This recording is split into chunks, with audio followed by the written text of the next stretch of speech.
The fence wasn't there when I went to bed, but when I opened my front door the next morning, there it was, a 6-foot wall of ugly pine, cemented right across my driveway like a giant wooden insult. I couldn't back my truck out. I couldn't even walk around it without trampling my neighbor's roses. Nailed to the center of this monstrosity was a neon yellow notice from the Maple Ridge Homeowners Association, unauthorized driveway material. Community access restricted. My hands shook not from fear, but from the sheer nonsense of it. I didn't live in their association. I never had. In fact, their entire neighborhood only existed because of a road that ran through my land, a road I owned. It all started 3 weeks earlier when I decided to regravel my driveway. I used crushed gray stone, looked sharp, drained well, and didn't cost a fortune like the fancy blends the association demanded from its residents. But here's the thing, I wasn't one of their residents.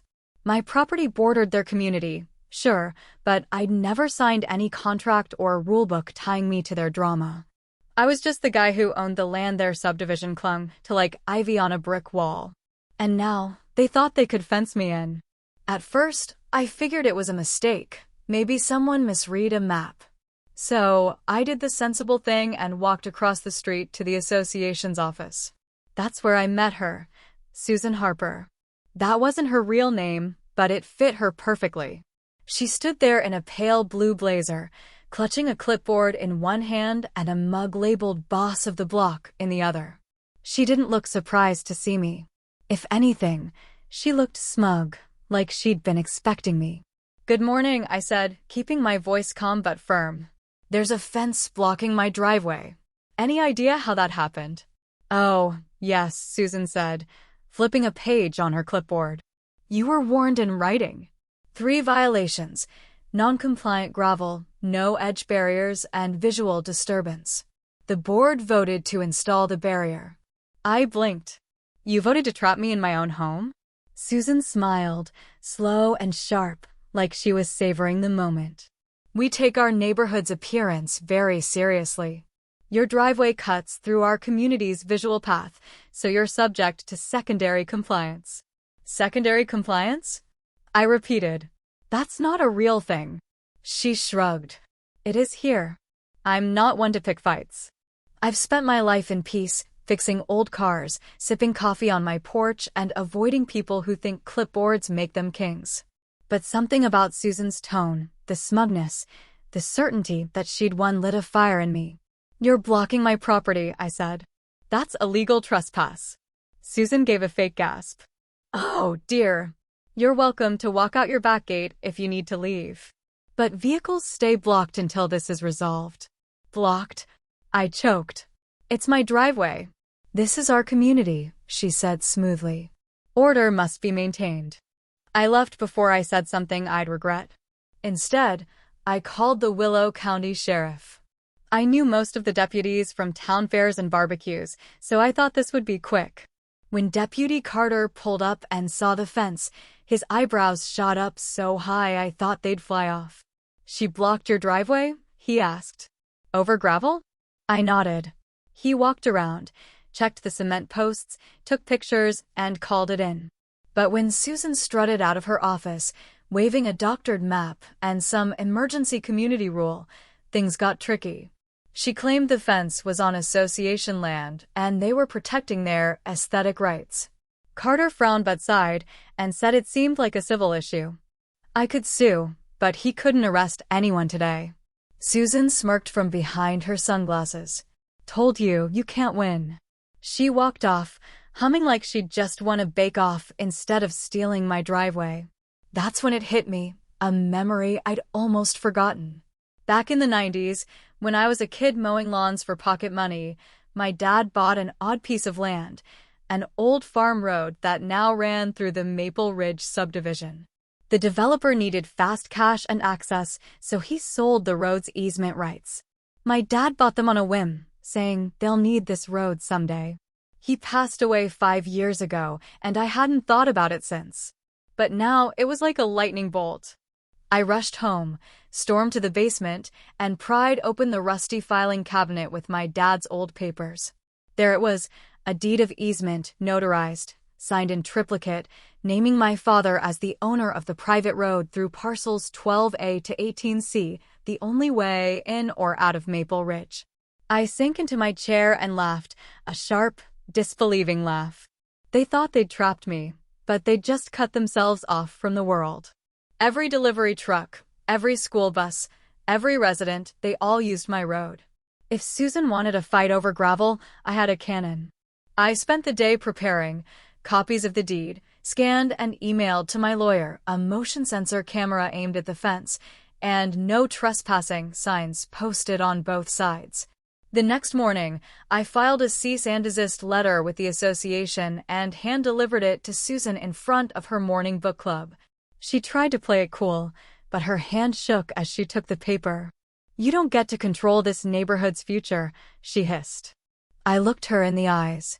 "Susan, I own the road your future drives on." Her jaw dropped, her shoulders froze, and the game changed. She didn't know it yet, but her fence wasn't going to trap me, it was going to bury her. The next few days were a strange mix of calm and tension. On the surface, Maple Ridge looked normal. Sprinklers hissed, joggers passed, and association-approved mailboxes lined the streets. But underneath, the air was thick with unease. Susan went quiet, no clipboard threats, no yelling at gardeners, not even her usual weekly email blast. It was the calm before a petty storm. I used the time to prepare. Every copy of the easement deed was backed up on cloud storage, flash drives, and a waterproof case in my safe. My lawyer, Claire Thompson, was already drafting a formal ownership notice for the association board. Claire was a legal powerhouse, soft-spoken, polite, but she could make CEOs sweat in court. When she saw the easement papers, she chuckled. "They built their whole neighborhood on your road." She asked if I wanted to go big or start small. I said I'd give them one chance to act like adults. So we sent a letter, not a demand for money or tolls, just a clear statement of my ownership of the private road and a cease and desist for blocking my driveway. We gave them 30 days to respond or face a lawsuit, generous, considering Susan gave me 0 days before her fence. 2 days later, Claire got a reply, not from a lawyer, but from Susan herself, typed in a goofy font with a gavel clip art. It called my deed outdated, claimed my land was annexed by the association president, and ended with a smiley face. Claire stared at it and said, "I've seen kids write better legal arguments." Meanwhile, the fence stood like a symbol of arrogance. I left it up for now. Every time a neighbor saw me climbing over it to get my mail, they looked confused. Some stopped to apologize, whispering, "We didn't vote for that," or "Susan didn't tell us." The cracks were showing. Susan had gone rogue, acting without the board's full approval, and I wasn't going to let that slip. The association meeting was every second Thursday at the Maple Ridge Community Center. Usually it was dull, talks about lawn rules and pool hours, but this one was going to be different. I arrived early, sat in the back, and brought my deed, easement papers, notarized documents, and a mug that said "Landowner, not your puppet." Susan was at the front, shuffling papers like a strict teacher. She saw me, blinked, and tried to take charge. "Let's begin," she said sharply. Item 1. The unauthorized gravel and community protection barrier at parcel C42. That was me. "Excuse me," I said, standing. "I'd like to speak." Susan tried to object, but the board, especially a young guy named Mark, nodded for me to go on. Mark, I later learned, was the treasurer with an honest face. I handed him the deed and explained calmly, "I own the private road, that's the only way in and out of Maple Ridge. Your fence is blocking my access and your neighborhood depends on my road." Mark's face paled. "You own the road?" "I'm proving it." I showed the digital county record. Murmurs spread. Susan laughed it off. "That can't be legal. The road was given to the developer years ago." "Wrong," I said. "The developer sold the easement to my father. It's mine now. Without my permission, you're all trespassing." Silence. The only sound was the hum of the lights. "You can't prove that road is the only access," Susan snapped. "Yes, I can," I said. "Every map, GPS, and emergency route listed. Block that road, and your neighborhood's trapped. Mark stood. Susan, did you know about this? She froze. I was protecting the community. His gravel's an eyesore. Do you understand the liability? Mark's voice shook. If he's right, we could be sued for years of illegal use. This isn't about gravel, it's about access. A woman with a toddler asked, will we lose our homes? Susan waved her papers. He's bluffing. I pulled out my ace, a notarized invoice for $187,000 in unpaid road use for 32 years. I don't want to collect this, I said, unless you keep fighting. But if you escalate, I'll seek damages. The board erupted arguments, side talks. Susan tried to shout them down, but her power was crumbling. I left the documents and walked out. By the time I got home, someone had smashed the fence with a sledgehammer, not officially, but clearly someone fed up with Susan. The next morning, the fence was gone, my gray gravel sparkling like a quiet victory. But I knew it wasn't over. Susan wasn't the type to quit, especially when cornered. She had allies, and I sensed she'd dig in harder. Her silence didn't last. Just when I thought the board might act rationally, a knock came at my door. A man with slick hair and aviator sunglasses stood there, badge reading zoning inspector. He introduced himself as Evan Walsh from Willow County Code Enforcement. Behind him was a clipboard that looked oddly like Susan's. He said he was responding to complaints. My driveway was too steep, my mailbox 2 inches too tall, my wildflowers invasive, and my porch lights a light pollution violation. I almost laughed. Instead, I asked who filed these complaints. He shrugged. Anonymous. Then he started snapping photos of my gravel like it was a crime scene. It was clear. Susan had gone nuclear, weaponizing county rules over rocks. Evan wasn't here by chance, he was her new pawn. I didn't argue. Let him write his tickets. Every word he scribbled was fuel for the fire that would burn them both. What Susan didn't get, what Evan didn't know, was that I wasn't playing small anymore. I had the deed, and I had patience. I needed proof, so I installed security cameras, hidden, motion-activated, cloud-connected. I put them on my roof, by my mailbox, even in old birdhouses. Then I waited. Within 48 hours, a camera caught a car at 10:43 p.m. Out stepped Evan and Susan, whispering like spies. Susan handed him an envelope. Evan pulled out an inspection form, posed it by my mailbox for a photo, then left. Susan lingered, glaring at my house before driving off. The next morning, a new violation notice was taped to my door, obstructed view due to hedges. It was so absurd I laughed. I sent the footage to Claire. Within an hour, she had it edited, time-stamped, and sent to a local news station known for exposing HOA scandals. Their reporter, Tina, a spitfire who loved messy stories, called me. By afternoon, my driveway was swarmed with cameras. Tina interviewed me, filmed the fake violations, and aired the night footage of Susan and Evan sneaking around. The headline, Maple Ridge President and County Officer Caught in Midnight Scam. The story went viral. Online, people shredded Susan. Memes exploded. One of Susan measuring a flower, captioned, "Plants offend me," another of Evan as Inspector Clueless. The association board panicked. Mark called, apologized, and said he didn't know Susan had gone this far. He asked for another meeting, but I set a condition. It had to be on my property, no more of their clubhouse games. When the board arrived, I had chairs under a tent on my lawn, with lemonade ready. They looked nervous, except Susan, who stormed in like a hurricane, ignoring the news van across the street. Before she could speak, I showed the footage, inspection logs, and fake violations. Claire stood by with a binder of evidence. I said I didn't want to ruin anyone, but if the harassment continued, I'd sue, not just the association, but Susan and Evan personally for collusion. Susan scoffed, claiming the footage was misleading and blaming the board. But she was losing them. Mark slammed the table. You went rogue, Susan. No votes, no approval. You've humiliated us." A retired nurse, Linda, admitted Susan pressured her to sign citations blindly. Another member, Greg, revealed Susan used association funds to hire a private investigator to dig into my past. The group gasped. Even I was shocked. Claire handed over a packet demanding Susan's removal as president. Mark, Linda, and Greg signed it. Susan screamed about a sham trial and stormed off, her heels kicking up gravel.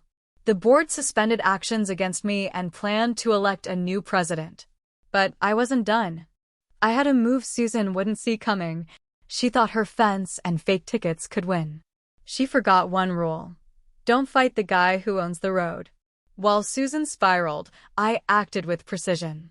The news report didn't just ruin her, it cracked the association's control.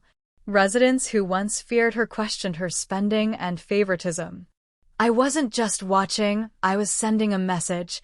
I had Claire file a legal toll notice with Willow County. Owning the easement gave me rights Susan ignored, and now I'd enforce them. The notice declared me the owner of the private road and set a maintenance toll legal, since the road was never public and the association never paid for upkeep. The fee was $5 a month per household, small but enough to rile Susan. I built a toll booth at the road's entrance, a solar-powered post with a camera, a sign explaining the fee, and a QR code for payment. I added a remote gate arm for effect. For the first week, my friend Jake, a retired Navy vet with a sharp grin, manned it. Residents loved him. Kids called him Captain Toll. Even delivery drivers waved. But not everyone was happy. Susan's response was a rented moving truck parked across the road past the toll, blocking all traffic overnight. By morning, residents were furious, unable to get to work or school. I arrived with coffee and my phone recording. Susan stood by the truck, arms crossed, yelling about extortion. She called it the People's Road and dared me to act. So I did. I called the police. Deputy Carter arrived, no longer shrugging. With evidence, footage, and public eyes on him, he told Susan to move the truck. She refused, screaming about persecution. He arrested her for obstructing a private easement. As she was cuffed, her sunglasses fell to the pavement. Jake saluted as the police car left, neighbors in pajamas watching. Someone filmed it, captioned, "She blocked the road, forgot who owned it." It went viral. With Susan gone, the board acted fast. An emergency vote made Mark interim president. He apologized publicly, recognized my road ownership, and accepted the toll.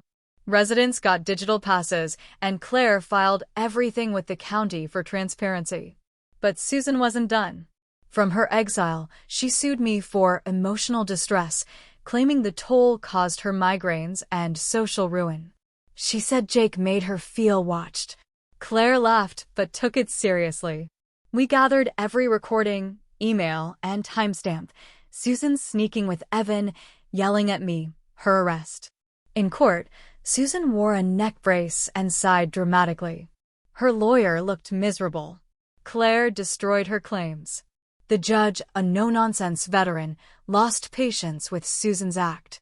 When Claire played footage of Susan calling the road mine, the courtroom laughed. Susan's contradictions piled up, and the judge dismissed the case, fined her for a frivolous suit, and barred her from any Willow County Association board for 5 years. Susan cried, yelled, and faked a faint. Nobody cared. She left, her 2 supporters trailing like lost fans. Back home, I didn't throw a party. I stood on my porch, watching cars roll down my road. The toll ran automatically. Maple Ridge was calm. But I had one last move, not for revenge, but to prevent this again. I installed a sign near the toll. Respect this road or find another way. Simple, clear, final. The dust settled, but I wasn't naive. Susan's chaos left scars. Neighbors were cautious, some ashamed for staying quiet, others just glad it was over. The toll worked smoothly, the board acted like adults, but I knew Susan types don't vanish quietly. Her final swing came on a sunny Thursday. My phone pinged with a camera alert. There was Susan by the toll, holding a sign, "Homeowners' Rights Matter." 3 others, 2 old men and a woman who once nagged about my hedges, stood with her, looking bored. She'd scribbled "No private roads" in chalk on the curb. I watched, waiting for a protest, but they just stood there, ignored by passing cars. Susan marched to the toll, yelled about an appeal into the camera, and stuffed an envelope in the slot. It was a scrapbook of old newsletters and blurry road photos, claiming the road felt public. Claire sighed. It was legally worthless. Instead of replying, I ended it my way. I hosted Road Day that Saturday, free food, music, games for kids. I invited all of Maple Ridge and beyond. The new board helped spread the word, no grudges, just a celebration of peace. Families brought chairs. A popcorn machine appeared. Kids drew chalk art on the road Susan once fought over. Jake grilled burgers with military precision. Claire got a shirt. Don't mess with the easement. Mark gave a speech about respect and moving forward. I took the mic briefly, not to brag, but to remind everyone, your land, home, and peace matter. When someone forgets that, it's not about winning, it's about making sure it never happens again.